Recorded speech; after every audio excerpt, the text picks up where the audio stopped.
নবীর সাথে পৃথিবীর সাধারণ কোনো মানুষের তুলনা হয় না। সাধারণ মানুষের তুলনা দেবেন এটা দূরের কথা, আমাদের রাসূলের সাথে আপনি পৃথিবীর অন্য কোনো নবীও সমতুল্য করতে পারবেন না, কারণ এই মর্যাদা আল্লাহ তাকে দান করেছেন। কোন সুবহানাল্লাহ। একটা কথা মনে রাখবেন, আমরা সকল আলেমদের ভালোবাসি, মহব্বত করি, কিন্তু সমস্ত আলেমদের ভালোবাসা আমরা পায়ের নিচে পৃষ্ঠবর্তী পাবো সে আলেম যদি রাসূলের গায়ে আঘাত করে। আমার নবীর উপরে কেউ নাই, আমার কোরআনের উপরে কেউ নাই। নবীজি সাল্লাল্লাহু আলাইহি ওয়াসাল্লামের শান মান মর্যাদা এত বেশি, তার নামটা উচ্চারণ করার ক্ষেত্রে অত্যন্ত আদবের সাথে উচ্চারণ করতে হবে। বলেন ইনশাআল্লাহ।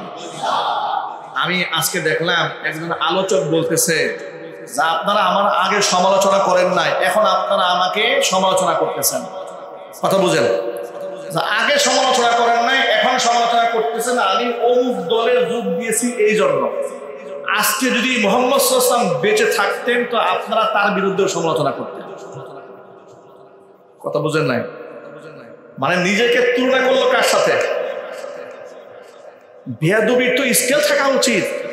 মানুষের মধ্যে ন্যূনতম শিক্ষা থাকলে কোথায় আমি, আচ্ছা আমার সমালোচনা আপনি করতেই পারেন, আমি নাদান, গুনাহগার, যোগ্যতা নাই, গুনাহগার, আছে, এই রাইট তো আপনার আছে।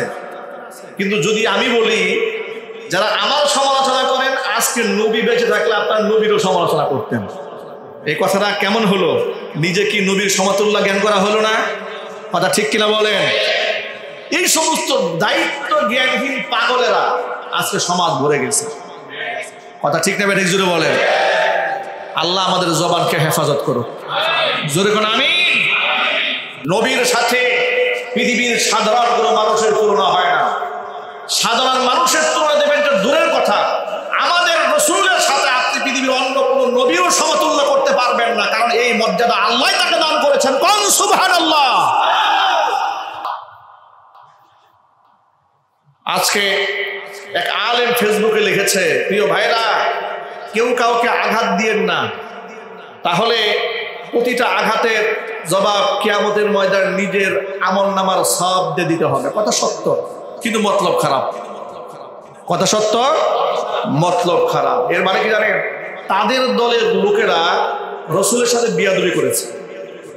এখন বিয়াদবি করার কারণে অন্যরা প্রতিবাদ জানিয়েছে। তো প্রতিবাদ করার পর উনি নসিহত করতেছেন কাউকে আঘাত দিয়েন না। এর মানে হচ্ছে আপনি নবীর আঘাত দেন, কোনো অসুবিধা নেই। আমার দলের লোকেরা রাসূলের আঘাত দিয়ে কষ্ট পাবে না, কিন্তু আমার দলের হুজুরে কষ্ট দিয়েন না। এই ধরনের ভণ্ডামি বাদ দিতে হবে। একটা কথা মনে রাখবেন, আমরা সকল আলেমদের ভালোবাসি, মহব্বত করি, কিন্তু সমস্ত আলেমদের ভালোবাসা আমরা পায়ের নিচে পৃষ্ঠবর্তী পাবো সে আলেম যদি রাসূলের গায়ে আঘাত করে। আমার নবীর উপরে কেউ নাই, আমার কোরআনের উপরে কেউ নাই। আমি রাজনীতিবিদদেরকে সম্মান করি, অমুসলিমদেরকে তাদের অধিকারের ব্যাপারে কথাবার্তা বলি, ততক্ষণ আমার কোরআনের সাথে বিয়াদবি করবে না যতক্ষণ। এই যে অপূর্ব পাল নর্থ সাউথ বিশ্ববিদ্যালয়ে আল্লাহর কোরআন মারিয়েছে, হিন্দু সংখ্যালঘুদের উপরে আমাদের কোনো রাগ নাই, গুসা নাই, কোনো ক্ষোভ নাই, কিন্তু আমার কোরআনকে পদদলিত করবেন। আর আমি বলবো হিন্দু মুসলিম ভাই ভাই, এই ভণ্ডামি স্লোগান বাদ দিতে হবে। হিন্দু মুসলিম ভাই ভাই স্লোগান বাদ দিয়ে সবার আগে আল্লাহর কোরআন যে নরধম জাহান্নামের কি পারিয়েছে তার মৃত্যুদণ্ড কার্যকর আন্দোলনে ঝাঁপিয়ে পড়তে হবে মুসলমানদেরকে।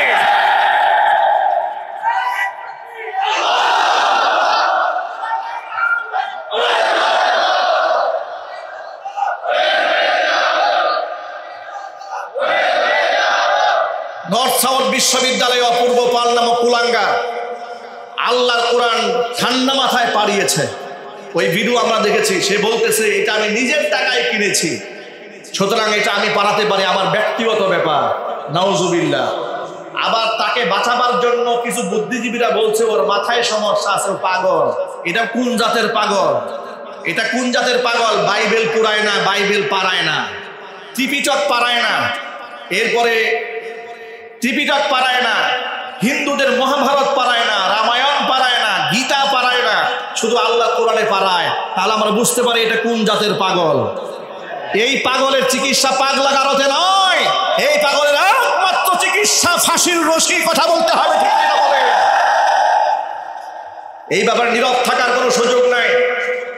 যে সমস্ত মুনাফিক নেতারা বলেছে হিন্দু মুসলিম ভাই ভাই অমুক মার্কায় ভোট চায়, আমার প্রশ্ন হচ্ছে বাংলাদেশে এত হিন্দু সংখ্যালঘু আছে, তাদের বড় বড় সংগঠনও আছে, পূজা কমিটি আছে বাংলাদেশে, হিন্দু বৌদ্ধ খ্রিস্টান ঐক্য পরিষদ আছে, হিন্দু মহাজোট আছে, এত বড় সংখ্যালঘুদের সংগঠন আছে, আজ পর্যন্ত এই অপূর্ব পালের বিরুদ্ধে তারা কোনো শাস্তি দাবি করেছে? একটু জোরে বলেন। আপনার মন্দিরে হামলা গেলে মুসলমান সব সবাই বলবে আপনাকে রক্ষা করার জন্য, পাহারাদারি করার জন্য, আর মুসলমানদের কোরআনে আঘাত লাগলে আপনি নীরবে আনন্দ জ্ঞাপন করবেন। এর দ্বারা স্পষ্ট বোঝা যায় হিন্দু মুসলিম ভাই ভাই বলার পরে ওরা যে খুশি হয়। কেন খুশি হয় আপনারা বুঝেন নাই? ওরা খুশি হয় এই সমস্ত মুসলমানদের সাথে আমরা ভালো আছি, আমাদের মধ্যে এদের মধ্যে কোনো পার্থক্য নাই, এরাও মুশরিক আমরাও মুশরিক। কথা ঠিক কিনা বলেন? আমি ওই সমস্ত নেতা কর্মীদেরকে বলতে চাই, পূজায় গিয়ে যারা যে সমস্ত নেতারা দুর্গার প্রশংসা করেন, তাদের ক্ষমতার প্রশংসা করেন, বলে 2023 সালে চাঁদপুরের 5 আসনের এমপি পদপ্রার্থী এক কুলাঙ্গার মুসলমান, সে বলেছে যে 2023 সালে মা দুর্গা 10 হাত নিয়ে আসছিল, সেই শক্তিতে স্বৈরাচারী হাসিনার পতন হয়েছে। মুসলমান, যে মুসলমান বলে দুর্গার শক্তিতে হাসিনার পতন হয়েছে, ও মুসলমান নাকি আবু জেহেল? চিল্লাই বলেন। এই আবু জেহেলদেরকে সমাজে চিহ্নিত করতে হবে। কথা ঠিক কিনা? ভোট ভিক্ষা করার জন্য যারা ইমান বিক্রি করে, যারা 5% হিন্দুর ভোট কালেকশন করতে গিয়া 95% মুসলমানদের কোলে আঘাত করে, আগামী নির্বাচনে মুসলমান দেখাই দেবে যারা মূর্তির সামনে মাথা নত করেছে, মুসলমান লাঠি মেরে দেশ থেকে তাদের তাড়িয়ে দিতে বাধ্য হবে।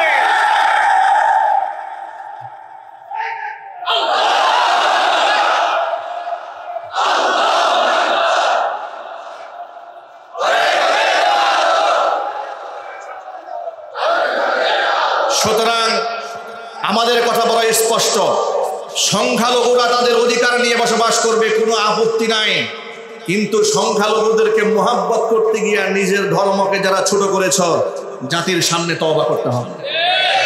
কথা ঠিক কিনা বলেন? হিন্দু বৌদ্ধ খ্রিস্টান আছে, ওরা তাদের ধর্ম পালন করুক, আমরা বাধা দেই, তাদের বিরুদ্ধে কোনো কথাবার্তা বলি? আমরা বলি যে মুসলমান নামধারীরা, মুনাফিকগুলো, যারা আল্লাহর প্রশংসা যতটুকু না করে তার চাইতে মূর্তির প্রশংসা বেশি করে। ওই যে একজন তো বলে ফেলেছে, ভাই মা দুর্গার বাণী এটা শুধুমাত্র হিন্দু সম্প্রদায়ের জন্য নয়, এটা গোটা মানব জাতির জন্য। মুসলমানের মুখ থেকে এই কথা বের হয়, নাউজুবিল্লাহ বলেন। সুতরাং অপূর্ব পাল আল্লাহর কোরআনের সাথে যে গুস্তাখি করেছে, বেয়াদবি করেছে, শুধুমাত্র আমাদেরকে আই ওয়াশ করার জন্য গ্রেফতার করে 2 দিন পরে জামিন দিয়ে দিবেন আসাদ নূরের মতো, তা হবে না। আসাদ নূরেরা আসিফ মহিউদ্দিনদেরকে জামিন দেওয়ার কারণে এই অপূর্ব পালের জন্ম হয়েছে। যদি কোরআন বিদ্বেষী, কোরআন অবমাননাকারীদের বিরুদ্ধে ফাঁসির রায় কার্যকর করা হতো, আর কোনো নাস্তিক, আর কোনো ক্ষুধার্তহী এই বাংলাদেশের জন্মগ্রহণ করতো না। আল্লাহ তাআলা আমাদেরকে ঐক্যবদ্ধ হওয়ার তৌফিক দান করেন।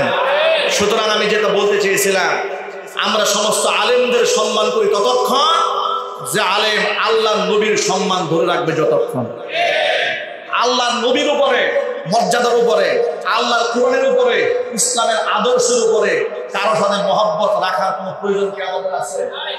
চিল্লা এখন আছে? কোনো সুযোগ নাই। এটা সবার উপরে রেখে সর্বোচ্চ মর্যাদা আসীন দিয়ে যারা থাকতে পারবে তাদের সাথে আমার মহব্বত থাকবে। যারা এটাকে সর্বোচ্চ মর্যাদায় জায়গা দিতে পারবে না, দলীয় স্বার্থে দলখানা হবে, রাজনীতির স্বার্থে যারা দলখানা হবে, কিংবা নেতার স্বার্থে যে ব্যক্তি চুপ থাকবে, এই মুনাফিকদের সাথে আমাদের মহব্বত রাখার, ঐক্যবদ্ধ হওয়ার কোনো প্রয়োজন নাই। আমাদের ঐক্য হবে তাওহীদের উপর, ঐক্য হবে আল্লাহর মহব্বতের উপরে, ঐক্য হবে আল্লাহ নবী সাল্লাল্লাহু আলাইহি ওয়াসাল্লামের স্বার্থ এবং মর্যাদার উপরে। নবী করিম সাল্লাল্লাহু আলাইহি ওয়াসাল্লামের এত শান মান মর্যাদা আল্লাহ তাআলা দান করেছেন।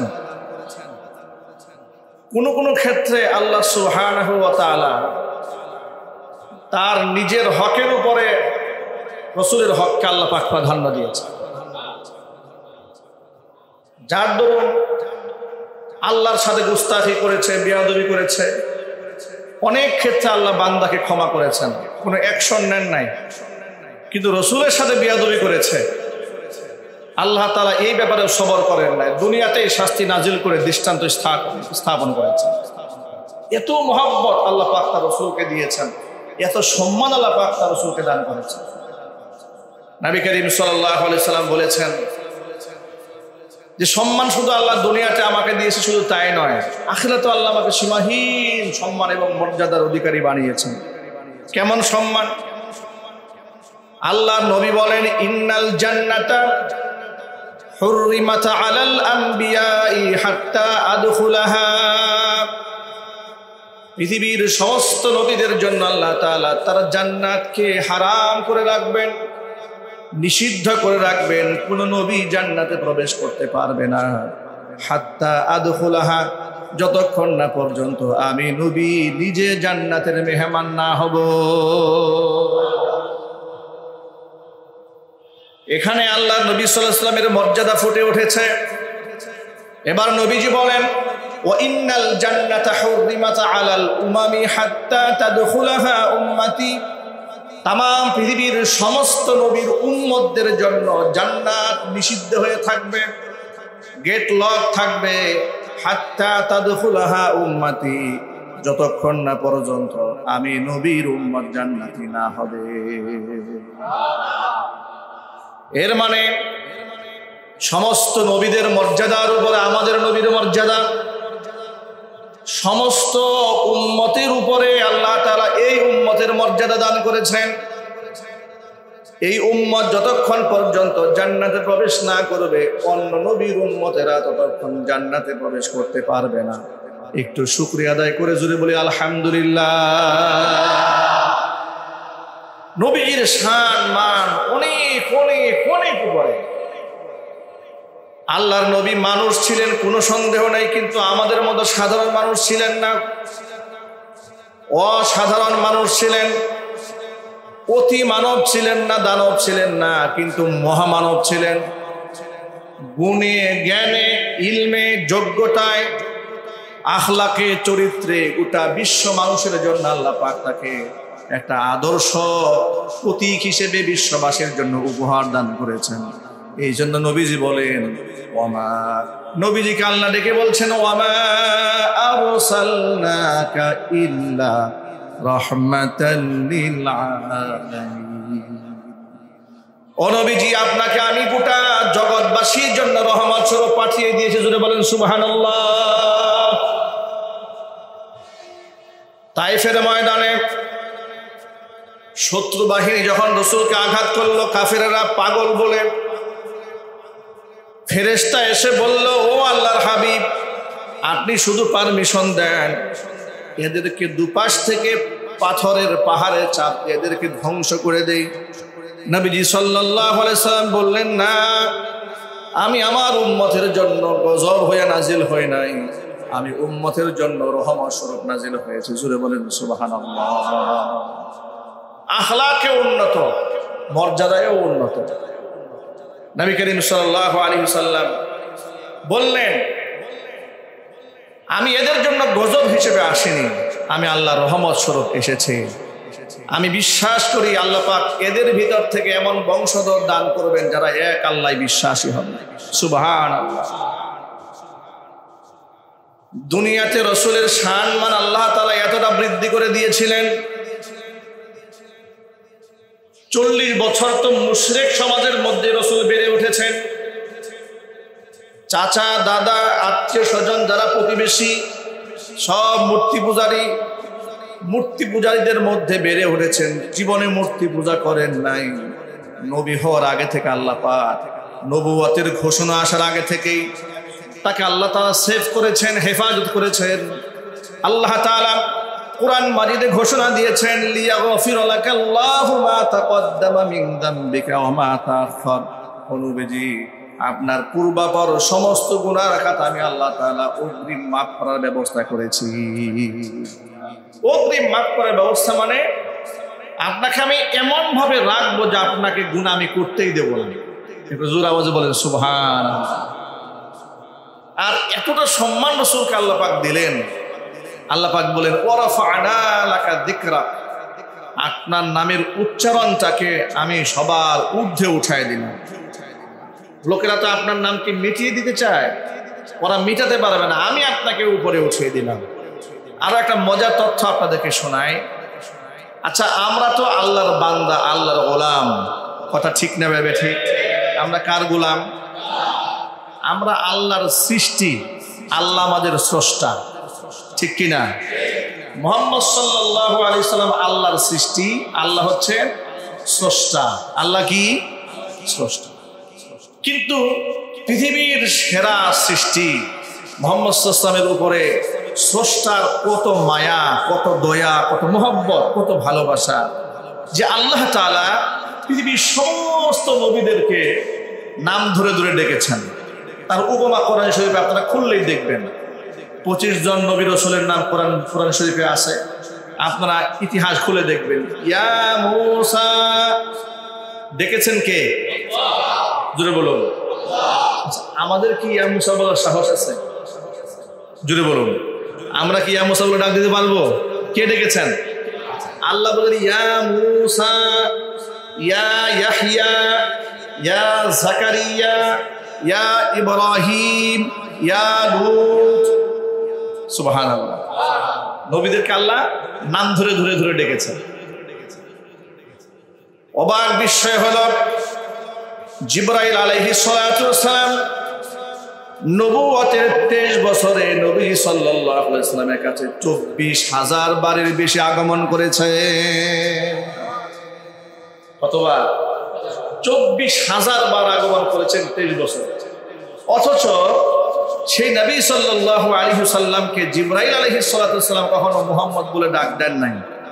স্বয়ং আল্লাহ রাব্বুল আলামিন বলেন না ইয়া মুহাম্মদ, কখনো বলেন না, কোথাও বলেন না। কোনো জায়গার মধ্যে আপনি কোরআন শরীফে একটা আয়াত খুঁজে পাবেন না যেখানে লেখা আছে ইয়া মুহাম্মদ, হে মুহাম্মদ বলা হয় না। কেন?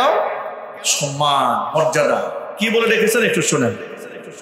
ইয়া আইয়ুহাল মুযাম্মিল, ইয়া আইয়ুহাল মুদ্দাসসির, ইয়া আইয়ুহান নাবিয়্যু।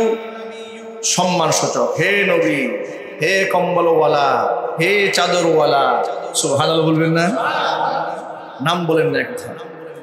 আল্লাহ তো বলেননি, আবার এই দুনিয়ার সাধারণ মানুষ যেন রসুলকে সাধারণ মানুষের মতো ডাকাডাকি না করে, সেটাও আল্লাহ তাআলা সূরা নূরে বারণ করে দিয়েছে। আল্লাহ তাআলা বলেন লা তাজআলু দুআআর রাসূলি বাইনাকুম কাদুআই বা'দিকুম বা'দা। লা তাজআলু দুআআর রাসূল, তোমরা আমার রাসূলকে যদি দুনিয়াতে ডাকবে সাধারণ মানুষের মতো ডাক দিতে পারবে না। সাধারণ মানুষকে তোমরা ডাকাডাকি করো, হে আব্দুল গফফার, হে আব্দুল সাত্তার, হে আব্দুল করিম, হে আব্দুর রহিম বলে ডাকাডাকি করো। আমার নবীকে তোমরা সাধারণ মানুষের মতো ডাক দিতে পারবে না। সম্মানসূচক শব্দে ইয়া নবী আল্লাহ, ইয়া হাবিব আল্লাহ, ইয়া রাসূল আল্লাহ, এই সমস্ত সম্মানসূচক শব্দে আমার নবীকে ডাক দেওয়া যাবে। সাধারণ মানুষের মতো আমার নবীজিকে ডাকও দেওয়া যাবে না। সুবহানাল্লাহ বলেন। নবীজিকে সাধারণ মানুষের মতো কি করা যাবে না? ডাক দেওয়া যাবে না। সাধারণ মানুষ মনে করে সাধারণ মানুষের মতো ডাক দেওয়া হালাল না হারাম? একটু জোরে আওয়াজে বলেন। আল্লাহ রসুলের ক্ষেত্রে এত আদব রক্ষা করতে হবে। আপনাদেরকে একটা মজার ঘটনা শোনাই। সাধারণ মানুষের মতো ডাক দিবে এটা দূরের কথা, একসাথে অনেক লোকেরা বসে সলা পরামর্শ হয় না আমাদের মাঝে? অনেক সময় দেখবেন যে হুজুর বসেছে, চতুর্পাশে লোকদেরকে নিয়ে একটা মিটিংয়ে বসেছেন, কিংবা একজন নেতা লিডার বসেছেন, আশপাশে লোকেরা বসেছে, বিভিন্ন লোকের কাছে পরামর্শ চাচ্ছে। আমাদের সমাজের মধ্যে যেটা হয়, নেতা হোক, ইমাম হোক, আলেম হোক, যাই হোক না কেন, কোনো পরামর্শ মজলিসে বসলেই দেখবেন যে লোকেরা এত চিল্লি চিৎকার চেঁচামেচি শুরু করে। অনেক সময় যিনি প্রধান ব্যক্তি, যিনি সভাপতি, তার কথার আওয়াজের উপরে কর্মীদের কথার আওয়াজ উপরে হয়ে যায়। কথা ঠিক নেবে ঠিক? এটা হচ্ছে সাধারণ মজলিস। আল্লাহ নবী সাল্লাল্লাহু আলাইহি ওয়াসাল্লাম মাঝে মাঝে এরকম মজলিসে বসতে, তো সাহাবায়ে কেরামের মধ্যে নানা বিষয়ে কথোপকথন হতে হতে সরগোল হয়ে যেত। মাঝে মাঝে তো এমন হতো যে রসুলের আওয়াজই শোনা যাচ্ছে না, এরকম হয়ে যেত। আল্লাহ তাআলা এতটুকু বিয়াদবি রসুলের শানে বরদাস্ত করেন নাই। সূরা হুজরাতে আল্লাহ আয়াত নাযিল করেছেন। আল্লাহ রাব্বুল আলামিন বলেন, ইয়া আইয়ুহাল্লাযীনা আমানু লা তুকদ্দিমু বাইনা ইয়াদাইল্লাহি ওয়া রাসূলিহি ওয়াত্তাকুল্লাহ ইন্নাল্লাহা সামিউন আলীম। হে ঈমানদারগণ, লা তুকদ্দিমু বাইনা ইয়াদাইল্লাহি ওয়া রাসূলিহি, আমি আল্লাহ এবং আমার রাসূলের উপরে অ্যাডভান্স হয়ে কোনো কাজ, কোনো কর্মসূচি তোমরা দিতে পারবে না। মানে আল্লাহ এবং রাসূলের উপরে অ্যাডভান্স হওয়া যাবে না। নির্ভর করতে হবে আল্লাহর উপরে, নির্ভর করতে হবে আল্লাহ রাসূলের সিদ্ধান্তের উপরে। চিল্লায় বলেন সুবহানাল্লাহ। লা তুকদ্দিমু বাইনা ইয়াদাইল্লাহি ওয়া রাসূলিহি ওয়াত্তাকুল্লাহ, আল্লাহকে ভয় করো। ইন্নাল্লাহা সামিউন আলীম, আমি আল্লাহ পাক সব শুনতে পাই, আমি তোমাদের সব সম্পর্কে অবগত আছি।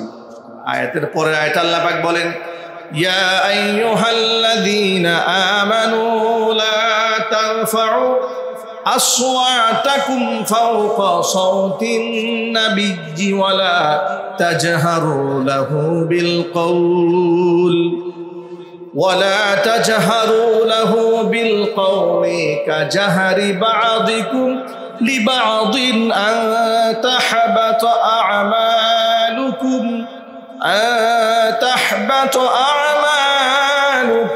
وأنتم لا تشعرون।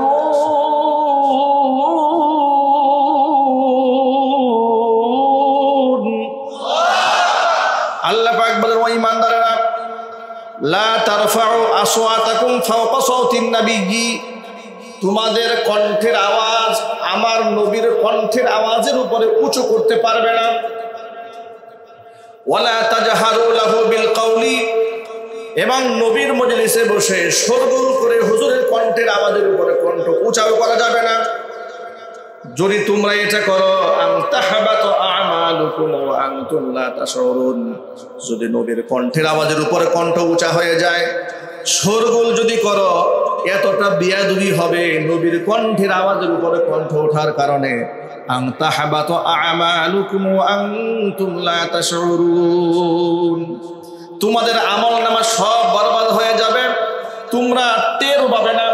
তোমাদের অজান্তেই তোমাদের সব আমলনামা ধ্বংস হয়ে যাবে যদি নবীর কণ্ঠের আওয়াজের উপরে তোমাদের কণ্ঠের আওয়াজ উঠে যায়। এই আয়াতটা নাজিল হওয়ার পরে কি হলো শোনেন। সাহাবায়ে কেরাম নবী করিম সাল্লাল্লাহু আলাইহি ওয়াসাল্লামকে কি সম্মান দিতেন। আল্লাহু আকবার বলে। ছোট্ট একটা উপমা শোনায় আপনাদেরকে। হুজুরের একজন সাহাবীর নাম ছিল সাবিত ইবনে কায়েস রাদিয়াল্লাহু তাআলা। এই আয়াত নাজিল হওয়ার পরে সাবিত ইবনে কায়েস রাদিয়াল্লাহু তাআলা আনহু তিনি আর রাসূলের সামনে আসেন না। নবীজি সাল্লাল্লাহু আলাইহি ওয়াসাল্লাম একদিন তাকে তালাশ করলেন, সাবিত ইবনে কায়েস কোথায়, খুঁজে পাচ্ছেন না। তো সাহাবায়ে কেরামের মধ্য থেকে একজন উঠে তাকে তালাশ করতে বাড়ি চলে গেছে। মনে রাখবেন, মুসলমানরা তো 5 ওয়াক্ত নামাজ মসজিদে এসে আদায় করতেন। যদি কাউকে অনুপস্থিত পেতেন, রাসূল জিজ্ঞেস করতেন অমুকে আসেন না কেন, খোঁজখবর নিতেন। তো সাবিত ইবনে কায়েসকে রাসূল তালাশ করে পাচ্ছেন না। তাকে অনুসন্ধান করতে একজন ব্যক্তি তার ঘরে চলে গেছে। খুঁজতে খুঁজতে ঘরে চলে গিয়ে দেখে সাবিত ইবনে কায়েস ঘরের মধ্যে মাথা নিচু করে লজ্জিত হয়ে এরকম করে বসে আছে। সাবিত ইবনে কায়েসকে দেখে ওই সাহাবী বলেন, ও সাবিত ইবনে কায়েস, আল্লাহর নবী সাল্লাল্লাহু আলাইহি ওয়াসাল্লাম তোমাকে তালাশ করে খুঁজে পাচ্ছেন না, তুমি ঘরের মধ্যে বসে আছো কেন? সাবিত ইবনে কায়েস বলেন, আমার তো সব বরবাদ হয়ে গেছে, আমার সব শেষ হয়ে গেছে। কি শেষ হয়েছে তোমার? কি হলো তোমার? যে কোনো এক মজলিসের মধ্যে নবীর কণ্ঠের আওয়াজের উপরে আমার কণ্ঠ উঁচা হয়ে গেছিল। আল্লাহ তাআলা কোরআন শরীফে বলেছেন, নবীর কণ্ঠের আওয়াজের উপরে কণ্ঠ উঁচা হয়ে গেলে তার আমলনামা বরবাদ হয়ে যাবে। আমি তো কাফির হয়ে গেছি, আমি তো জাহান্নামী হয়ে গেছি, আমি লজ্জায় রাসূলের সামনে যাচ্ছি না। এই সংবাদটা নবীর আওয়াজ হুজুরের কানে পৌঁছে দেওয়া হলো। সাবিত ইবনে কায়েসের এই আওয়াজটা নবীর কানে যখন দেওয়া হলো, সাবিত ইবনে কয়সের এই কথা শুনে নবী সাল্লাল্লাহু আলাইহি সাল্লাম সাহাবীকে বলেন, সাহাবী তাড়াতাড়ি যাও, সাবিত ইবনে কয়স নিজেকে জাহান্নামী মনে করছে, তাকে জানায় দাও নবীজি বলেছেন তুমি আল্লাহর জান্নাতি। আল্লাহু আকবার বলেন। কোনো বিয়াদবি করেন নাই, শুধুমাত্র নিজের কণ্ঠের আওয়াজ হুজুরের কণ্ঠের আওয়াজের উপর একটু উঁচা হয়েছে, লজ্জায় শরমে হীনমন্যতায় ভয়ে রসুলের সামনে আসতেছে না যে আমার কণ্ঠের আওয়াজ রসুলের কণ্ঠের আওয়াজের উপরে চলে গেছে। আপনারা শুনে অবাক হবেন, হযরত উমর ইবনুল খাত্তাবের মতো সাহাবী এই আয়াত নাজিল হওয়ার পরে এত আস্তে কথা বলতেন, আবু বকর সিদ্দিক রাদিয়াল্লাহু তাআলা আনহুর মতো সাহাবী এত আস্তে কথা বলতেন যে মাঝে মাঝে আল্লাহর নবী দুবার তিনবার জিজ্ঞেস করতেন, আবু বকর আপনি কি বললেন শুনি নাই, আরেকটু জোরে বলেন। সুবহানাল্লাহ। আবার জিজ্ঞেস করেন, আবু বকর কি বলেন, আরেকটু জোরে বলেন। আবু বকর বলতেন, হে আল্লাহর নবী আপনার সামনে কথা বলতে ভয় হয়, আল্লাহ পাক বলেছেন রাসূলের কণ্ঠের আওয়াজের উপর কণ্ঠ আওয়াজ চলে গেলে আমলনামা সব বরবাদ হয়ে যাবে। আপনাদেরকে একটা মৌলিক কথা মনে করায় দেই, আল্লাহর নবী সাল্লাল্লাহু আলাইহি সাল্লামকে সাহাবায়ে কেরাম শুধু মহব্বত করেন, মহব্বত করেছেন, ভালোবেসেছেন, সম্মান দিয়েছেন পৃথিবীর সর্বাধিক। এত সম্মান পৃথিবীতে কাউকে দান করেন না, আল্লাহর পরে আল্লাহ রাসূলকে তারা যে সম্মানটা দান করেছে। আল্লাহু আকবার বলেন। সম্মান, ভালোবাসা, মহব্বত এক অপূর্ব সমন্বয় তারা ঘটিয়েছিলেন, যার দরুন কাফেররা পর্যন্ত এ কথা বলতে স্বীকৃতি দিতে বাধ্য হয়েছিল, মা রাআইতু আহাদান ইউহিব্বু আহাদান কা আসহাবি মুহাম্মাদিন মুহাম্মাদা। হুদাইবিয়ার সন্ধি হওয়ার পূর্ব লগ্নে যখন 1400 সাহাবী হুদাইবিয়া প্রান্তে বসে আছে, নবী করিম সাল্লাল্লাহু আলাইহি সাল্লাম উপস্থিত আছেন, উসমান গনি জিন নূরাইন রাদিয়াল্লাহু তাআলা আনহুকে মক্কার কুরাইশ কাফেররা আটকায় রেখেছে, সংবাদ পৌঁছে দিয়ে তাকে হত্যা করেছে। তখন কাফেরদের মধ্য থেকে একজন দাঁড়িয়ে বলল, মুসলমানদের সাথে যুদ্ধ করে লাভ নাই, বরং মুসলমানদের সাথে একটা সন্ধি চুক্তি করা হোক। তখন মক্কার কুরাইশরা বলেছিল মুসলমানরা মাত্র 1400, তাও যুদ্ধের জন্য আসে নাই, আর আমরা পুরা মক্কাবাসী, এই একটা সুযোগ মুহাম্মদ সহ মুহাম্মদ সাল্লাল্লাহু আলাইহি সাহাবীদেরকে দুনিয়া থেকে শেষ করে দেওয়া। তখন কাফেরদের মধ্য থেকে একজন দাঁড়িয়ে বলেছিল যে আমি রোম পারস্য সফর করেছি, কিসরা কাইসার আমি দেখেছি, তৎকালীন যুগের পরাশক্তি আমি দেখেছি, তাদের দরবারে গেছি, রাজা বাদশাদেরকে দেখেছি, আর আমি মুহাম্মদ সাল্লাল্লাহু আলাইহি ওয়াসাল্লামকেও দেখেছি। আমি মুহাম্মদ সাল্লাল্লাহু আলাইহি ওয়াসাল্লামকে তার সাথীরা যে মহব্বত করে যে দৃষ্টান্ত আমি দেখেছি, সে বলছে ওয়াল্লাহি ওয়া রাব্বিল কাবা, আমি কাবার রবের কসম করে বলছি, মা রাআইতু আহাদান ইউহিব্বু আহাদান কা আসহাবি মুহাম্মাদিন মুহাম্মাদা। মুহাম্মদ সাল্লাল্লাহু আলাইহি ওয়াসাল্লামের সাথীরা, তার সাহাবীরা মুহাম্মদকে যে ভালোবাসে, এমন ভালোবাসার নজির আল্লাহর কসম পৃথিবীর কোথাও আমি দেখি নাই। সে নিজে তখন দাঁড়িয়ে বলেছিল, তোমরা মদ আর নারীকে যতটুকু ভালোবাসা পছন্দ করো, মুহাম্মদ সাল্লাল্লাহু আলাইহি ওয়াসাল্লামের সাথীরা আল্লাহর রাস্তায় জীবন দিতে তার চাইতে বেশি ভালোবাসে। তিনি দাঁড়িয়ে বলেছিলেন, আমি নিজ চোখে দেখেছি মুহাম্মদ সাল্লাল্লাহু আলাইহি ওয়াসাল্লাম থুতু নিক্ষেপ করে, আর তার সাহাবীরা ওই থুতু জিহ্বা দিয়ে মুখে নেওয়ার জন্য প্রতিযোগিতায় লিপ্ত হয়ে যায়। তিনি বললেন, আমি দেখেছি মুহাম্মদ সাল্লাল্লাহু আলাইহি ওয়াসাল্লাম যখন ওযু করেন, ওযুর পানি জমিনে যখন বয়ে যায়, ওই ওযুর পানি বরকতের জন্য তার সাথীরা গায়ে মাখার জন্য প্রতিযোগিতায় লিপ্ত হয়ে যায়। সুতরাং যারা তার নবীকে এত মহব্বত করে, যারা জীবনকে উৎসর্গ করার গৌরবের মনে করে, অন্ততপক্ষে তাদের সাথে লড়াই করে তোমরা জিততে পারবা না। চিল্লায় এখন সুবহানাল্লাহ। আমি এর দ্বারা বুঝাতে চাইলাম, কাফেররা পর্যন্ত এ কথার স্বীকৃতি প্রদান করেছিল। সাহাবায়ে কেরাম নবীজি সাল্লাল্লাহু আলাইহি ওয়াসাল্লামকে যে মহব্বত দিয়েছেন, সম্মানটা দিয়েছেন, এই পৃথিবীর মধ্যে কিয়ামত পর্যন্ত ইতিহাস হয়ে থাকবে। এই জন্য আল্লাহ তাআলা কুরআন মাজিদে তাদের ব্যাপারে প্রশংসা করে বলেছেন, উলাইকাল্লাযীনা ইমতাহানাল্লাহু কুলুবাহুম লিত্তাকওয়া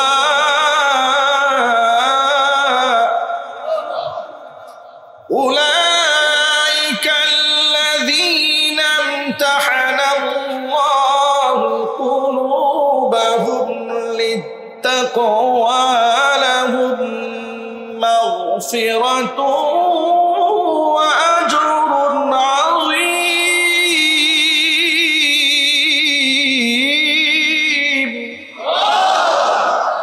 আল্লাহ পাক বলেন উলাইকাল্লাযীনা ইমতাহানাল্লাহু কুলুবাহুম লিত্তাকওয়া আমি এই সমস্ত সাহাবীদেরকে তাকওয়া দিয়ে পরীক্ষা করে নিয়েছি নামতাহানাল্লাহু কুলুবাহুম তাদের অন্তরটাকে লিত্তাকওয়া তাকওয়ার জন্য পরীক্ষা নিয়েছি পরীক্ষার মধ্যে তারা কৃতকার্য হয়েছে লাহুম মাগফিরাতু ওয়া আজরুন আযীম এদের জন্য আমি আল্লাহর পক্ষ থেকে রয়েছে ক্ষমা এদের জন্য রয়েছে মস্ত বড় পুরস্কার জোরে বলেন সুবহানাল্লাহ আল্লাহ তাআলা এই জন্য কোরআন মাজিদে বলেন রাদিয়াল্লাহু আনহুম ওয়া রাদু আনহু এদের প্রতি আমি আল্লাহ সন্তুষ্ট হয়ে গিয়েছি এরাও আমি আল্লাহর প্রতি সন্তুষ্ট সূরা বাকারা আল্লাহ সাহাবীদের ঈমানের সম্পর্কে বলেন ওয়া ইযা কিলা লাহুম আমিনু কামা আমানান নাস এর মানে হলো তোমরা ঈমান আনো সেইভাবে যেভাবে সাহাবীরা ঈমান এনেছে সাহাবীদের ঈমানকে আল্লাহ তাআলা বিশ্ববাসীর ঈমানের মডেল বানিয়ে দিয়েছে এবার আল্লাহর নবী সাহাবীদের ব্যাপারে কি বলেন শুনেন যেই সাহাবীরা রাসূলুল্লাহকে এত ভালোবাসা দিয়েছেন স্বয়ং আল্লাহ তাদের প্রশংসা করলেন তাদের ক্ষমার ঘোষণা দিলেন এবার নবীজি বলেছেন ও সাহাবীরা শোনো সাহাবীদের ব্যাপারে নবীজি সাল্লাল্লাহু আলাইহি ওয়াসাল্লাম ঘোষণা করলেন আসহাবি কান নুজুম আমার সকল সাহাবীরা আসমানের নক্ষত্র সমতুল্য ফাবি আইয়িহিম ইহতাদাইতুম যে কোনো একজন সাহাবীকে অনুসরণ করলেই তুমি হেদায়েত প্রাপ্ত হয়ে যাবে সাহাবীদের প্রশংসা আল্লাহ রাসূল সাল্লাল্লাহু আলাইহি ওয়াসাল্লাম করেছেন শুধু তাই নয় এই যে দেখেন প্রত্যেক জুমার খুতবা দ্বিতীয় খুতবাতে আমরা একটা হাদিস পড়ি আপনাদের সামনে এটা আপনারা হয়তো অনেকেই তরজমা বুঝেন না আমরা বলি আল্লাহ আল্লাহ ফি আসহাবি লা তাত্তাখিদুহুম গরাদাম মিন বাদি ফামান আহাব্বাহুম ফাবিহুব্বি আহাব্বাহুম ওয়া মান আবগাদাহুম ফাবিবুগদি আবগাদাহুম এই হাদিসটা প্রত্যেক জুমায় আমরা শোনাই না আপনাদেরকে এর তরজমা শোনায় দেয় আপনাদের আল্লাহ আল্লাহ ফি আসহাবি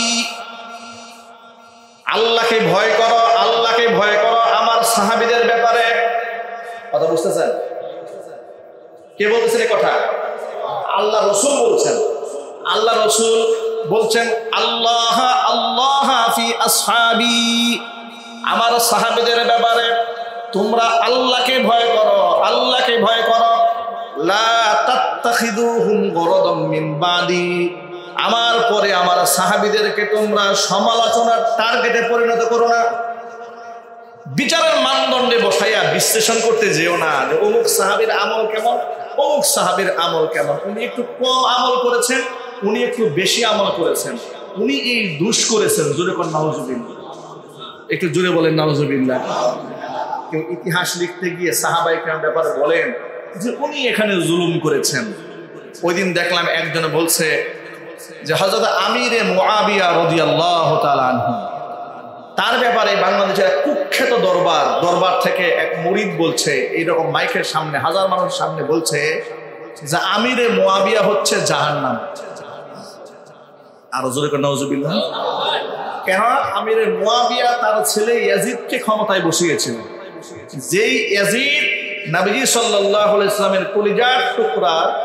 নাতিকে হত্যা করেছিল এটা হচ্ছে তাদের মানে কারণ দর্শানো হয়েছে আমিরে মুআবিয়া রাদিয়াল্লাহু তাআলা আনহু তার সন্তানকে কেন রাজনৈতিক মাঠে বসালেন এটা ছিল রাজনৈতিক দূরদর্শিতা আর এই ক্ষেত্রে আবার ইয়াজিদের ব্যাপারে যে বক্তব্য এসেছে যে ইয়াজিদ তাকে হত্যার নির্দেশ দিয়েছে হত্যার নির্দেশ দেয় নাই বরং হত্যা করার পরে সে খামোশ থেকেছে এই জন্য পৃথিবীবাসী আমাদের বক্তব্য স্পষ্ট নিঃসন্দেহে এই অপরাধের সাথে ইয়াজিদ জড়িত ছিল কিন্তু সন্তান পাপ করেছে বলে তার পাপে আপনি রাসূলের একজন সাহাবী আমির মুআবিয়ার মতো বরেণ্য সাহাবী তিনি শুধু সাহাবী নন কুরআন নাজিল হওয়ার পরে যে সাহাবীরা আল্লাহর কুরআনকে নিজের হাতে লিখে সংরক্ষণ করেছে তাদের মধ্যে একজন সাহাবীর নাম হযরত আমির মুআবিয়া রাদিয়াল্লাহু তাআলা জোরে করে আল্লাহু আকবার এখন আপনি বলবেন যে ঐতিহাসিকভাবে বিশ্লেষণ করলে তো এটা পাওয়া যায় সেটা পাওয়া যায় আপনাকে এত বড় ঐতিহাসিক হতে বলেছে কে আপনি এত বড় জাস্টিস হলেন কবে থেকে পায়খানা করে পানি নেন না নিয়া জিন্দেগি ভর কবিরা গুনাহ করেছেন। নিজের দিনের আমল, রাতের আধারের আমল যদি চোখের সামনে এখন সামনে দেওয়া হয়, কত বড় আলেম আর কত বড় বুজুর্গ, কত বড় পীর, এমন পীরগিরি সমাজে বের হয়ে যাবে যদি তার সমস্ত আমল মানুষের সামনে আসে। কথা ঠিক নেবে ঠিক? আচ্ছা, পৃথিবীর কোন বুজুর্গের সাহস আছে রাসূলের একজন সাহাবীর ব্যাপারে মন্তব্য করা? আরো জোরে বলেন। কয়েকদিন আগে দেখলাম এক বেয়াদব রাসূলের সাহাবীদের নিয়ে মন্তব্য করতেছেন। ওই রাজনৈতিক বিশ্লেষণ করতে গিয়ে বলছেন সাহাবায়ে কেরাম এই জায়গায় আদর্শিকভাবে ভুল করেছেন, অমুক জায়গায় ওই সাহাবী ভুল করেছেন, অমুক জায়গায় ওনার সিদ্ধান্তের ভুলের কারণে এতজন মুসলমান মারা গেছে। সুবহানাল্লাহ, আপনি এত বড় বিচারক হয়ে গেছেন, আপনাকে এত বড় বিচারক হওয়ার রাইট কে দিয়েছে? সাহাবায়ে কেরামের মধ্যে ইখতিলাফাত হয়েছে, ভুল বোঝাবুঝি হয়েছে, তারা আল্লাহর পক্ষ থেকে ক্ষমা প্রাপ্ত বলে কোরআন ঘোষণা করেছে। আল্লাহর নবী তাদের সমালোচনা করতে নিষেধ করেছেন। তাদের ব্যাপারে আমাদের জবান, আমাদের আকীদা হচ্ছে তাদের মুআমালা আল্লাহর সাথে। সাহাবীদের ব্যাপারে টু শব্দ করার কোনো যোগ্যতা আমাদের নাই। কথা ঠিক কিনা জুড়ে বলে? সাহাবায়ে কেরামকে বিচারের কাঠগড়ায় দাঁড় করানোর কোনো প্রকার সাহস আমাদের আছে? যোগ্যতা আমাদের আছে? আল্লাহ পাক আমাদেরকে হেফাজত করুন। জোরে বলুন আমিন। আল্লাহ আল্লাহ ফি আসহাবি। দেখেন রাসূল কি বলেন, সাহাবীদের যে সমালোচনা এক শ্রেণীর মানুষ পৃথিবীতে করবে, এটা আল্লাহ রাসূল জানতেন না? আল্লাহ পাক তাকে জানিয়ে দিয়েছিলেন, এই জন্য অগ্রিম বলে গিয়েছিলেন। এই যে শিয়া সম্প্রদায়ের লোকেরা মা আয়েশা রাদিয়াল্লাহু তাআলা আনহার ব্যাপারে কেমন জঘন্য কথা বলে, তারা বলে লা ইলাহা ইল্লাল্লাহ, আয়েশা লানাতুল্লাহ, নাউজুবিল্লাহ, এগুলো তারা বলে। উমরে ফারুক রাদিয়াল্লাহু তাআলা আনহুকে গালিগালাজ করে, আবু বকর সিদ্দিক রাদিয়াল্লাহু তাআলা আনহুকে গালিগালাজ করে, অন্যান্য সাহাবীদেরকে গালিগালাজ করে। সাহাবীদেরকে গালিগালাজ তো দূরের কথা, তাদের ব্যাপারে একটা শব্দ নেগেটিভ উচ্চারণ যে করবে তার আমলনামা শেষ। কথা ঠিক কিনা? কারণ এটা আল্লাহ রাসূল নিষেধ করেছে। আল্লাহর নবী বলেন আল্লাহ আল্লাহ ফি আসহাবি, আমার সাহাবীদের ব্যাপারে আল্লাহকে ভয় করো, আল্লাহকে ভয় করো। লা তাত্তাখিযুহুম গরাদাম মিন বাদি, আমার পরে আমার সাহাবীদেরকে সমালোচনার টার্গেটে পরিণত করো না। ফামান আহাব্বাহুম ফাবিহুব্বি আহাব্বাহুম, সাহাবীদেরকে যারা ভালোবাসে আমি নবীজিকে ভালোবাসার কারণে তাদেরকে ভালোবাসে। ওমান আবগাদাহুম ফাবিবুগদি আবগাদাহুম, সাহাবীদের প্রতি যদি কেউ বিদ্বেষ রাখে, নবীজি বলে এই বিদ্বেষ শুধু সাহাবীদের উপরে নয়, এই বিদ্বেষটা আমি নবীর উপরেও আছে। আমি নবীর উপরে ঘৃণা বলে আমার সাহাবীদের উপরে ঘৃণা। আমি নবীজিকে যারা ভালোবাসে তারা আমার সাহাবীদেরকে ভালোবাসে। এই জন্য সাহাবায়ে কেরাম আমাদের কাছে আমাদের নয়ন মণি। জোরে বলেন ঠিক কিনা? আল্লাহ পাক সকল সাহাবীদেরকে কিয়ামতের ময়দানে সম্মানিত করবেন, তাদের পেছনের সারিতে যেন আল্লাহ পাক আমাদের মতো গুনাহগারদেরকে শামিল করে দেন। একটু জোরে কোন আল্লাহুম্মা আমিন। কত সম্মান রাসূলুল্লাহকে তারা করেছে, মানে কথা বলতে গিয়ে একটা আওয়াজ উঁচা হয়ে গেছে। সাবিত ইবনে কাইসের, উনি নিজেকে জাহান্নামী মনে করে ঘর থেকে বের হচ্ছে না। আদবের খেলাফ কাজ হয়ে গেছে, রাসূলের সাথে বেয়াদবি হয়ে গেছে। সুতরাং নবী করিম সাল্লাল্লাহু আলাইহি সাল্লামকে স্বয়ং আল্লাহ সম্মান দিয়েছেন, সাহাবায়ে কেরাম সম্মান দিয়েছেন, ফেরেশতা কুল সম্মান দিয়েছেন। তার সম্মান দুনিয়াতে, তার সম্মান আখিরাতে, তার সম্মান দুজাহানের বাদশা আল্লাহ পাক তাকে বানিয়েছেন। সেই নবীর শানে শব্দচয়ন, ব্যাখ্যা, বিশ্লেষণ করার ক্ষেত্রে আমাদের সাবধানতা অবলম্বন করার দরকার আছে না নাই? সেই নবীর সাথে পৃথিবীর কোনো পেশার সাথে, পৃথিবীর সাধারণ কোনো পেশার সাথে তুলনা করা যাবে না। বেয়াদবি কোনো ক্ষেত্রে কুফরি, কোনো ক্ষেত্রে কি কুফরি।